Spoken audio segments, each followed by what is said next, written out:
Hi everyone, welcome to my channel. Today we're going to take a look at another horrifying case with you. Even the most enigmatic disappearances of people, which seem to leave no trace, eventually find explanations over time. The missing either make contact themselves, or the police manage to dig deep enough to uncover the truth and solve the case. Unfortunately, unsolved crimes involving abductions and serious offenses do occur, though they are much rarer. Sometimes the investigation is just one step away from a breakthrough, but for some reason the full picture remains elusive.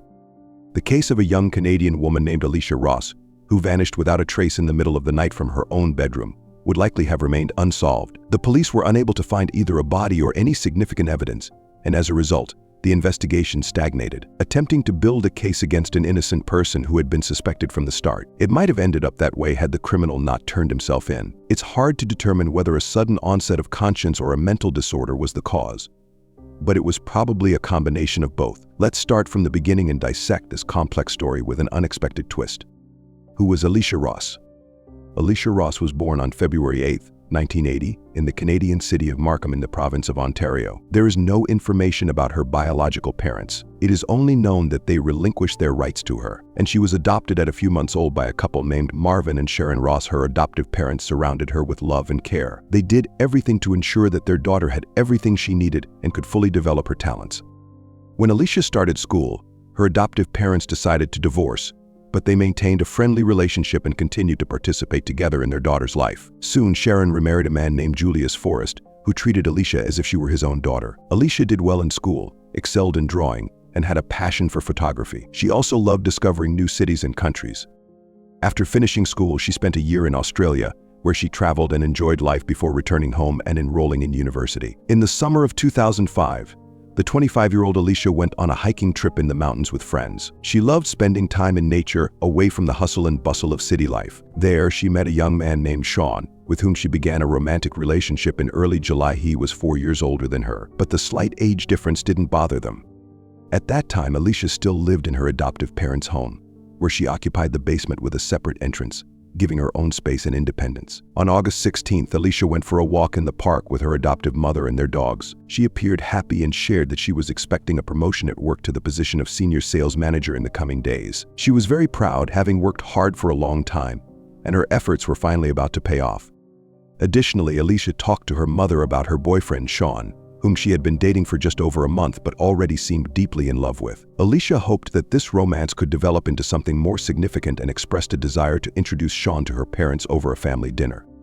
After the walk, Alicia's mother went home, and Alicia went on a date with her boyfriend, promising not to stay out late as she needed to get up early for work the next day. That was the last time Sharon ever saw her daughter alive. The mysterious disappearance from her own home. That evening, after meeting with Sean, Alicia invited him to her house. They spent time together, and close to midnight, Sean left. Alicia walked him to the gate, they kissed goodbye, and Sean promised to call her when he got home. Around midnight, Sean called, but Alicia didn't pick up the phone. He wasn't concerned at first, thinking she had simply fallen asleep. But when she didn't answer the next morning, Sean became worried. Sean contacted a mutual acquaintance who worked with Alicia and found out that she hadn't come to work. Alarmed, he rushed to her house.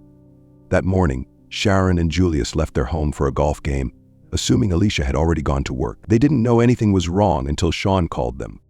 When they returned home, the police were already present. Sean had reported Alicia missing. He was the last person to see her, and he was visibly nervous, which made him a prime suspect in the case. The prime suspect. Sean was almost immediately considered the prime suspect. He seemed nervous, and his story was disjointed. Biological traces from both Alicia and Sean were found on her bed, leading investigators to speculate that Alicia might have refused his advances, prompting him to act violently. However, when questioned, Sean insisted that he loved Alicia and would never harm her. Alicia's adoptive parents had nothing bad to say about Sean. Their daughter had never mentioned any issues in their relationship. Alicia had been excited about her job promotion and was looking forward to the future. She wouldn't have left everything behind without saying anything, and the fact that all her personal belongings were still at home indicated she hadn't left voluntarily. Despite the suspicions, the police lacked sufficient evidence to detain Sean, and he was released. However, they continued to monitor him closely. The extensive search. The search for Alicia began the day after her disappearance. Flyers with her photos were distributed throughout the city, and her story was featured in the news. Hundreds of volunteers joined the search, but no solid leads were found. Even though Sean participated in the search efforts, he later withdrew after a media appearance brought more suspicion upon him. Sean was arrested 2 weeks later on an unrelated charge of driving under the influence. His refusal to take a lie detector test further convinced the police of his involvement, but there was no concrete evidence linking him to Alicia's disappearance. An unexpected turn in the case. About a month after Alicia's disappearance, public interest began to fade. The investigation seemed to have hit a dead end, and the police were left hoping that Sean would confess. Then, a completely unexpected twist occurred. On September 20th, 2005, a 31-year-old man named Daniel Sylvester, who lived nearby, called the police and confessed to ending Alicia's life. He led them to her body, which was found where he had said it would be. Who was Daniel Sylvester? Daniel Sylvester lived in his mother's house, adjacent to the Ross family home. Despite living so close, Alicia and Daniel had never interacted. Daniel had serious social issues from a young age, harboring a deep resentment towards women due to the bullying he had experienced in school. Diagnosed with behavioral issues, Daniel withdrew from society and lived a reclusive life. According to Daniel, he had an argument with Alicia on the night of her disappearance, during which she called him a loser, triggering a violent response. He hit her, causing her to fall, and then kicked her repeatedly. The forensic evidence supported this account, showing that Alicia had suffered numerous fractures and severe internal injuries. The trial and sentence. Daniel Sylvester was found guilty of second-degree murder and sentenced to life in prison with the possibility of parole after 16 years. His defense argued that his actions were a result of his mental illness, but the court found that he was fully aware of the consequences of his actions. In the aftermath of the trial, Alicia's family and friends faced an overwhelming sense of grief and loss. Although the conviction brought some measure of closure, the emotional scars left by her brutal murder were profound. For her parents, Marvin and Sharon Ross, the pain of losing their beloved daughter was immeasurable. They struggled to come to terms with the fact that someone who lived so close to their home, yet remained so unnoticed, had committed such a heinous act.